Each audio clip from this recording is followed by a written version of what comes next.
the main difference was, of course, that it was a huge popular movement in England. Whereas, as I said before, in America, it was New York and to some extent, it, but then we're talking about new rock and roll of the of that kind of generation having some impact. It was only in New York, really. When the Dolls were happening, there was also in L.A., but it took L.A. Another year and a half to catch up with what we were doing in New York after the Dolls. So it was really only New York. Whereas in England, it was massive. It was the headline news all the time, and it was a whole different culture. Uh, but it was also uh, it.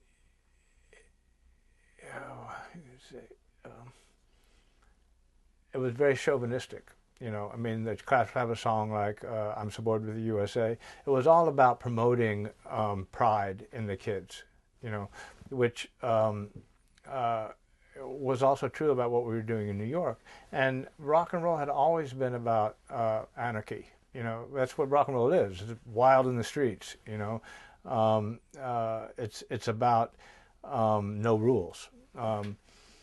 So to me, the political thing really just seemed, to me, it was just superficial as a way of distinguishing between New York and England. I mean, the whole idea of pride in your in your rejected self was about rock and was built into rock and roll. So the bands in England got a little more explicit about it in using the word anarchy in a song. But to me, that wasn't a big departure. The difference was that it had clicked, and there were a lot of ways to explain that, but ultimately the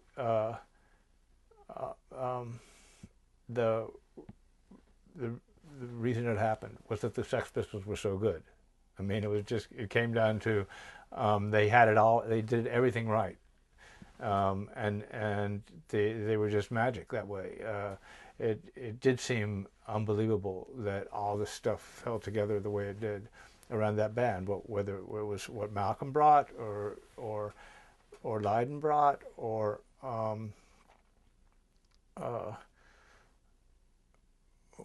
whatchamacallit, the bass player who wrote all the songs. Sid Vicious. What?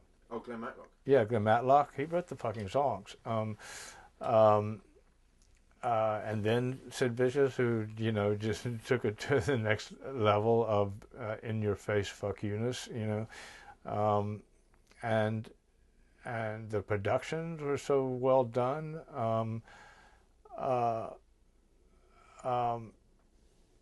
And so England was the perfect breeding ground too, because there were all these kids with nothing to do, and the whole country was oriented around rock and roll anyway. It was the only thing the country had to be proud of since World War II. Was it's the culture, what did it contribute to rock and roll in the world? It was the only export England had, really. And there were like 5 weekly newspapers. In America, there was not a single weekly rock and roll newspaper. Whereas you had Sounds, NME, Melody Maker, and God knows what other smaller scale ones.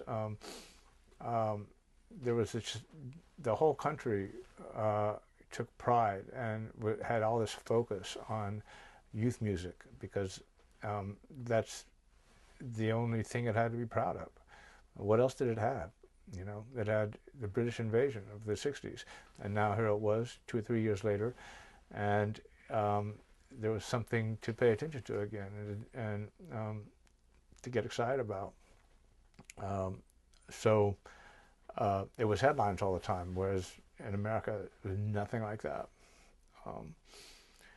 And, you know, in America, still, even though the Sex Pistols got a fair amount of attention on a certain level, they sure never had a hit record. Not anywhere near a hit record. So there was this feeling of it was a strange feeling of knowing that a lot of the stuff that was going on in England had originated in New York and that we'd created. But at the same time, they were trying to set themselves apart from us, which, you know, so it was a little bit demoralizing because of that, you know. And the whole world of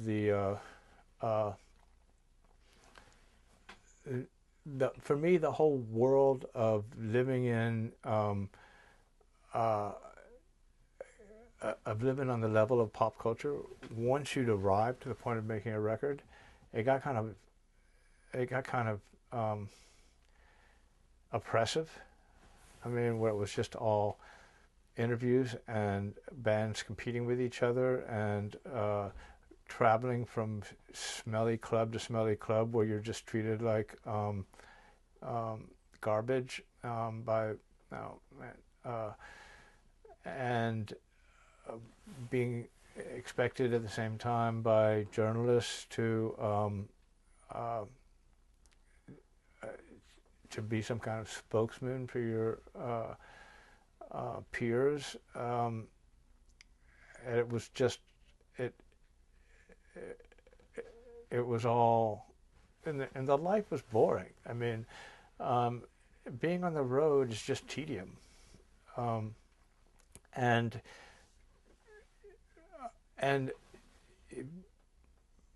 trying to do something real on a stage every night is almost impossible. You know, it would be really frustrating because the whole point of why you began doing this was that you wanted to break through barriers, you know. But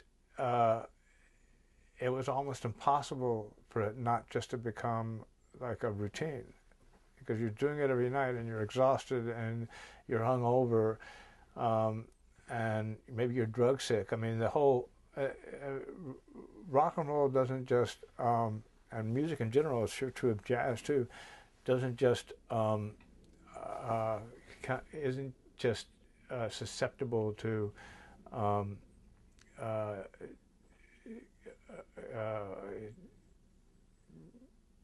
drug temptations because you're an outsider who's trying, you know, who rejects ordinary standards and believes in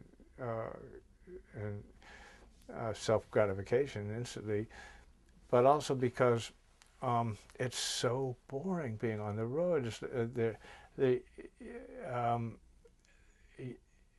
drugs become tempting just because they give you release from the repetition and the lack of anything to do. You know, you're just getting on a bus, going to check into another hotel that's just as alike as all the buses are, with just enough time to go to some stinky club where they treat you like you're subhuman, to do a sound check, maybe get a bite to eat and get a shower before you have to come back and pretend like you're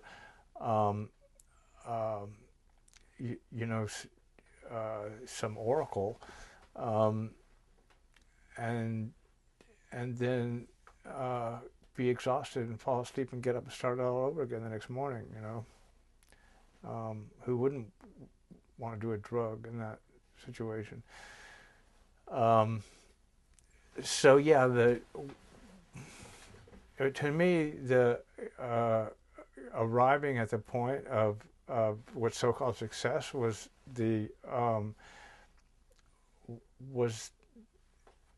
the beginning of the end, you know, because it was a horrible life and almost impossible to do with any degree of, you know, self-respect and honesty.